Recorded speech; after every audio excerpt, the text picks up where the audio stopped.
love's dwelling. He knelt down gently upon a stone, and through her window he whispered lonely his mighty love within that oak. Wake up, love, it is thine own true lover. Wake up, love, and let me in, for I am tired and oh so weary, and more than me drenched to the skin. She raised her up from her down soft pillow. She raised her up and let him in,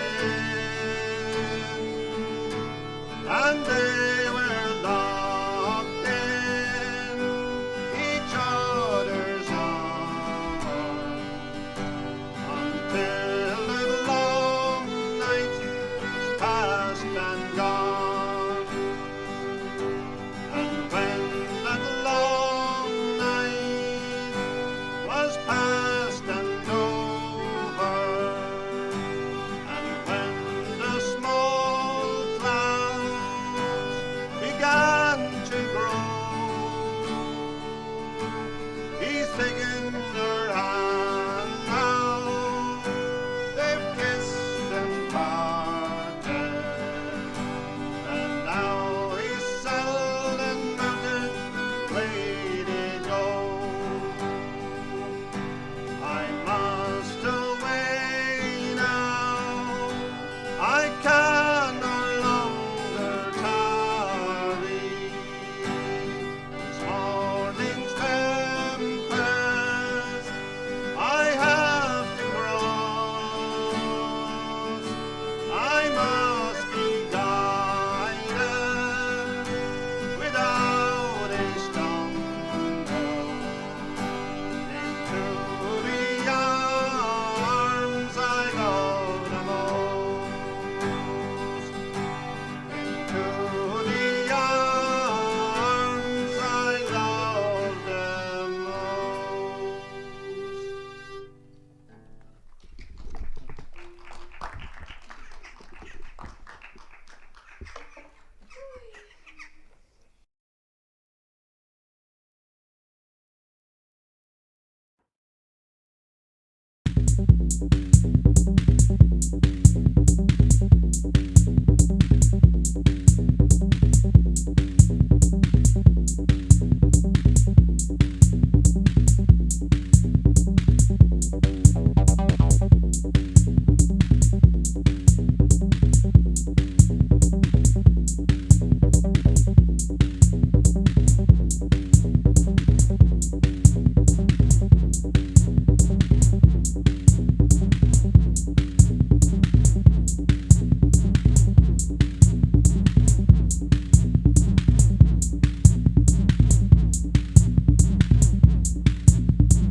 I will tell you the story about a tea man. You know, long ago in Ireland, you couldn't buy tea in the shops. So a man went about the countryside in a pony and trap, peddling tea to the peasants. Nobody knew where he came from, or even what his name was. He was known as the tea man. Now, a tea man put up one night with a man and his wife in a one-roomed house in which there was only one bed. You had a lot of those back in them days, thatched houses built by farmers for their workers. They cared about the welfare of their servants, you know. And indeed, he wouldn't stay in such a poke of a place at all, only that the night came down wet and stormy and he couldn't get to his usual lodgings. So he put the pony into the boarded stable at the gable end of the house and he went inside. And when he went inside, the woman of the house, she had just lifted a lovely cream cake from the oven. For all the world like a wheel of an ass's cart with the sign of the cross on it, making the four big spokes. And she carried it across like that way, and she left it up on the ledge of the dresser. And oh, the aroma from that cake, it filled the house. And sure, the poor tea man, his teeth, they were only swimming about inside his head for a slice of the cake. And the woman of the house, seeing the hungry look on his face, she was about to break off a piece and give it to him. But the man of the house said, No. She said, you spoil the cake if you break it while it's hot. Can't he wait till the morning like the rest of us? Well, there was no use in arguing with a cranky husband. So after the prayers were said, they all went to bed. Now the order was the woman of the house next to the wall, the man of the house next to her, and the tea man on the outside. And God knows the bed was narrow enough too. Sure, they had to lie like spoonways in the bed, so that when one had turned, they'd all have to turn. Well, during the course of the night, when the man had occasion to go out, which was often, he had a little frequency, you know, that runs in families, he was slow to leave the woman in the bed with the tea man, so he made her go out with him. And she complained bitterly about having to go out, the breeze going through her. And indeed, in the latter end, she kicked against going out altogether. So after that, when the man had occasion to go out, he lifted up the heavy cradle off of the floor with the child in it and put it down in the bed between the tea man and the wife. And when he came back in, after shedding the tears for Parnell, he lifted up the heavy cradle and put it back on the floor. Well, such a busy night as he had. Well, about 6 o'clock in the morning, the storm got so bad that it began to lift the boards off of the stable at the gable end of the house. And in his rush to get out to fix it up, to keep it safe, he forgot about the wife in the bed with the tea man. And isn't it amazing the way a big problem can make you forget about a little one? Like the man that hit his thumb with the hammer, made him forget about his toothache. Well, when he was gone, the wife turned to the tea man and she says, now is your chance. And what do you think the tea man did? But he got up and he ate the cake.